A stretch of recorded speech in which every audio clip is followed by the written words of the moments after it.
Students, मैं तृप्ति बाली Takshashila school की शिक्षिका आपको हिंदी विषय पढ़ा रही हूँ। और बच्चों, आज हम क्या पढ़ने वाले हैं? संधि। और संधि के अंतर्गत क्या पढ़ने वाले हैं? स्वर संधि का अंतिम भेद अयादी संधि। तो बच्चों, मैं इस अयादी संधि को करवाऊं उससे पहले जो भी हमने वीडियो क्लासेस में संधि से संबंधित पढ़ा है उसकी पुनरावृत्ति कर लेते हैं और उससे संबंधित मैं आपसे प्रश्न भी पूछूंगी।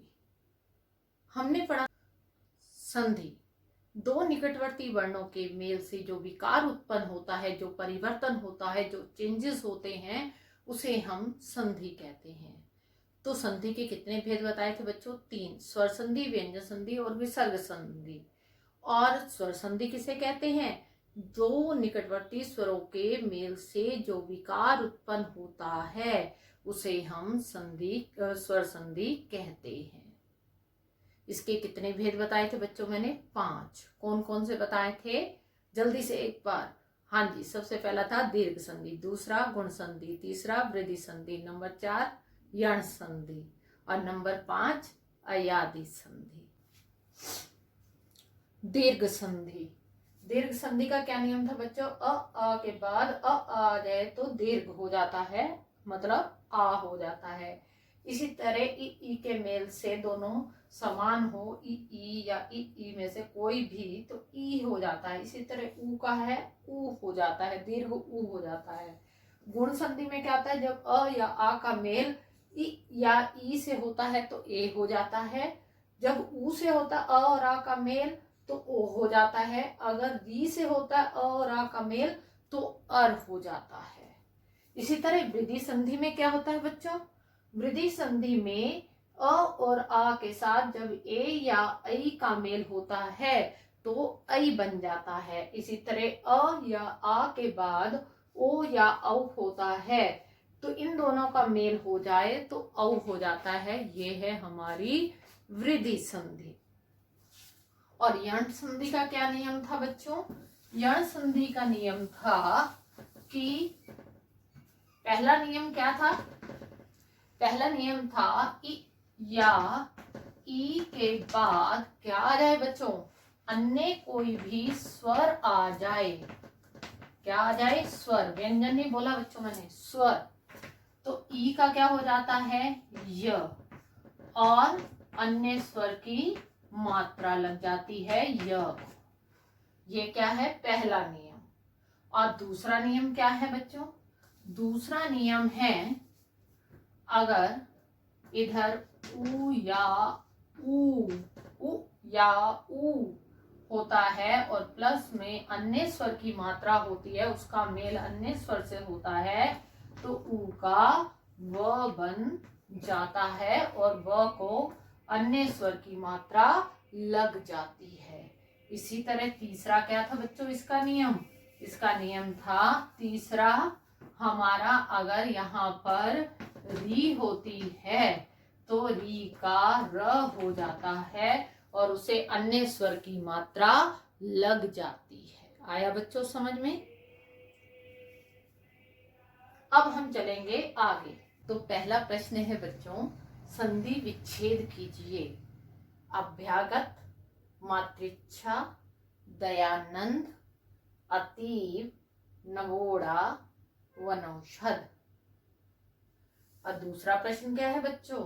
संधि कीजिए। संधि किसमें करनी है आपने? लोक जमा उक्ति, नियम के अनुसार करना बच्चा। ये देखो, अगर आप इधर और इधर ध्यान देंगे, इसका अंतिम इसका प्रथम, तो आपको कोई दिक्कत नहीं होगी और नियमानुसार करें तो। लोक जमा उक्ति, देव जमा ऋषि, इति जमा आदि, सखी जमा आगमन, सागर जमा उर्मी, रमा जमा ऐश्वर्य। आप शब्दों को देखकर ना डरे कि इतने बड़े शब्द हैं, ये कैसे होगा। आप सिर्फ बस एक ही बात का, बार बार मैं कह रही हूँ, एक ही बात का ध्यान रखें कि इसका अंतिम और इसका प्रथम, फिर नियम अनुसार जो लागू होता है नियम के अनुसार, उसके अनुसार इसकी संधि कर दीजिए। ठीक है बेटा? अयादी संधि। अब पढ़ेंगे हम क्या इसका नियम होता है बच्चों, क्या परिभाषा होती है। जब ए आई और ओ औ वर्णों के बाद कोई भिन्न स्वर हो तो उनके स्थान पर अए, आए, अव और आव हो जाता है। फिर से देखें, जब ए आई और ओ औ वर्णों के बाद कोई भिन्न स्वर हो, मतलब इनके अतिरिक्त कोई अन्य स्वर हो, तो उसके स्थान पर, इनके स्थान पर क्या हो जाता है, अए, आए, अव और आव हो जाता है। कैसे बच्चों, देखो नियम देखो। पहला नियम क्या कहता है, जब ए के बाद जब कोई अन्य स्वर आ जाता है। अभी हमने यण संधि में क्या पढ़ा, ई या ई के बाद कोई अन्य स्वर आ जाए, उ या ऊ के बाद कोई अन्य स्वर आ जाए, इसी तरह री के बाद कोई अन्य स्वर आ जाए। अब किसका पढ़ रहे हैं हम, ए का कोई अन्य स्वर आ जाता है। ध्यान से समझे बच्चों, ए का अय हो जाता है, क्या हो जाता है, अय, और उसको क्या लग जाती है, अन्य स्वर की मात्रा लग जाती है। ध्यान से देख लें, ए के बाद कोई अन्य स्वर आ जाता है तो ए का अय हो जाता है और उसे अन्य स्वर की मात्रा लग जाती है। जैसे हम पढ़ते हैं ने जमा अन, ये देखो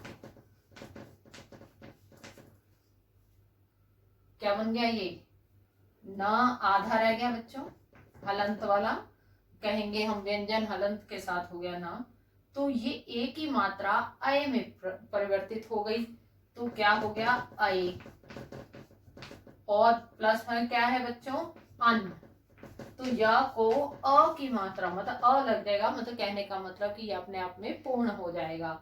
तो क्या बन जाएगा यहाँ पर, नयन बन गया बच्चों। ये ना इधर से पूर्ण हो गया, य पूर्ण हो गया, न, तो क्या बन गया, नयन। आया बच्चों समझ में। अगला नियम कहता है, अगर ऐ के बाद अन्य स्वर आ जाए, ध्यान से, अन्य स्वर आ जाए तो ऐ का क्या बन जाता है, आय, क्या बन जाता है, आय। अभी हमने पढ़ा ना, ऐ का आय बन जाता है और अन्य स्वर की मात्रा लग जाती है। आया बच्चों ये समझ में, आए, ऐ का और अन्य स्वर की मात्रा। जैसे आप क्या उदाहरण कह सकते हैं, गई जमा अक,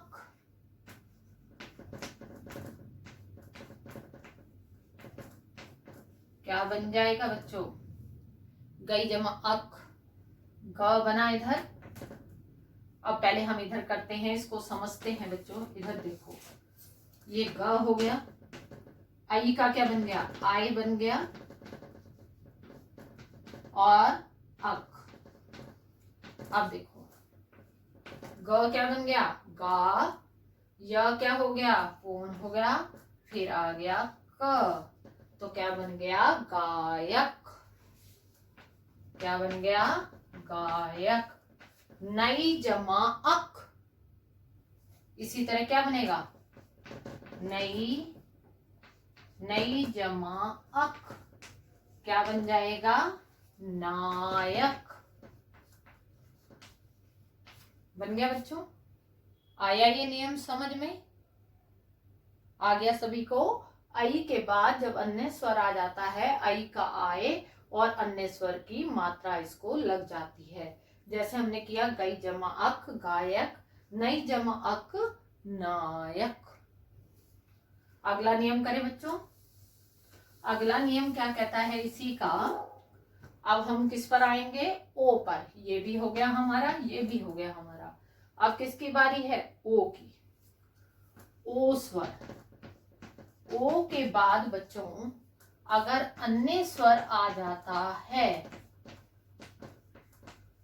तो इसका क्या बन जाता है, अव।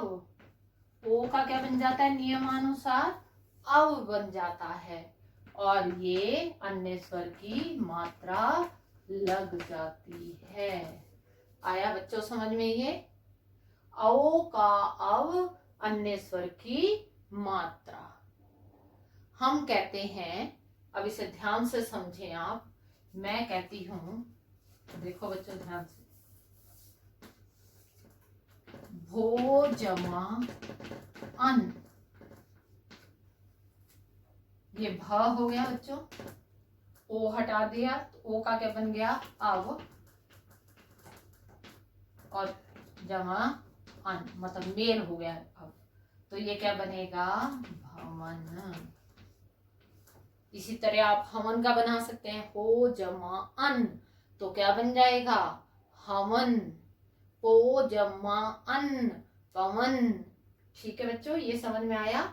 ओ का अव हो जाता है और अव को अन्य स्वर की मात्रा लग जाती है। कब लगती है, जब पहले शब्द के अंत में ओ होता है और दूसरे शब्द के प्रारंभ में अन्य कोई स्वर होता है। अन्य स्वर मतलब होता है बच्चों, इसको छोड़कर कोई अन्य स्वर होता है, तो ओ का अव हो जाता है और अन्य स्वर की मात्रा लग जाती है। आ गया समझ में बच्चों, उदाहरण भी समझ में आ गया। अगला करें। अब है हमारा चौथा नियम इसी का। क्या कहता है ये चौथा नियम हमारा, कहता है, अब क्या रह गया, औ, और क्या बन जाता है ये, आ। तो हम क्या लिखेंगे, औ जमा, या मेल हो जाना अन्य स्वर के साथ बच्चों, तो औ का क्या बन गया, आव। औ का क्या बन गया, आव, और क्या लग गई इसको, अन्य स्वर की मात्रा। ये समझ में आया। अब मैं कहती हूं, समझो इसको। मैंने लिखा पौ जमा अक, ये बना बच्चों। अब ये कैसे होगा, हमारा नियम के अनुसार कैसा होगा, देखो। मैंने लिखा पौ, ये प अलग हो गया, औ का क्या बन गया, आव बन गया, और जमा अक हो गया, तो ये क्या बन गया, पावक। क्या बन गया ये, पावक। आ गया बच्चों ये समझ में। इसी तरह आप और क्या बना सकते हो, देखो दूसरा एक उदाहरण और देती हूं आपको। भौ जमा उक, तो क्या बनेगा,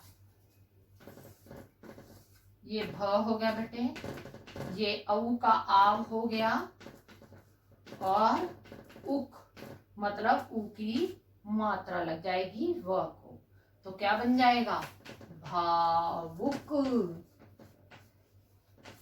बन गया। भ, ये आ की मात्रा लगी भा बन गया, व के साथ उ की मात्रा लगी वु बन गया, क, तो क्या बन गया, भावुक। ठीक है बेटे, एक बार जल्दी से इसकी पुनरावृत्ति करते हैं और फिर इससे संबंधित हम प्रश्न करेंगे। तो पहला नियम क्या था हमारा, ए के बाद कोई अन्य स्वर आ जाता है तो क्या हो जाता है, क्या हो जाता है बच्चों, अय प्लस मात्रा, मतलब इसका अय बन जाता है और प्लस में क्या लग जाती है, अन्य स्वर की मात्रा। इसी तरह अय के बाद कोई अन्य स्वर आ जाता है तो क्या बन जाएगा, आय प्लस मात्रा। इसी तरह ओ का क्या बन जाएगा बच्चों, क्या बनेगा ओ का, अभी हमने क्या पढ़ा था ओ का, अव, तो ये बन गया अव और मात्रा। इसी तरह औ अन्य स्वर, अन्य स्वर कोई भी हो सकता है बच्चों, कोई भी, ठीक है, तो क्या बन जाएगा, आ और मात्रा। ठीक है, ये बात समझ में आ गई सभी को, ये नियम समझ में आ गया अच्छी तरह से। अब मैं पूछूंगी इससे संबंधित प्रश्न, तो तैयार हैं आप करने के लिए? चलो मैं आपको करवाती हूँ आगे। प्रश्न नंबर 3, अयादी संधि के नियम व उनके 3 उदाहरण लिखिए। प्रश्न नंबर 4, संधि कीजिए किस किस के बीच में बच्चों? भो जमा ईश्य, पौ जमा इत्र, पौ जमा अन्न, नौ जमा इक, नई जमा इका और चे जमा अन्न। तो आज के लिए बच्चों इतना ही।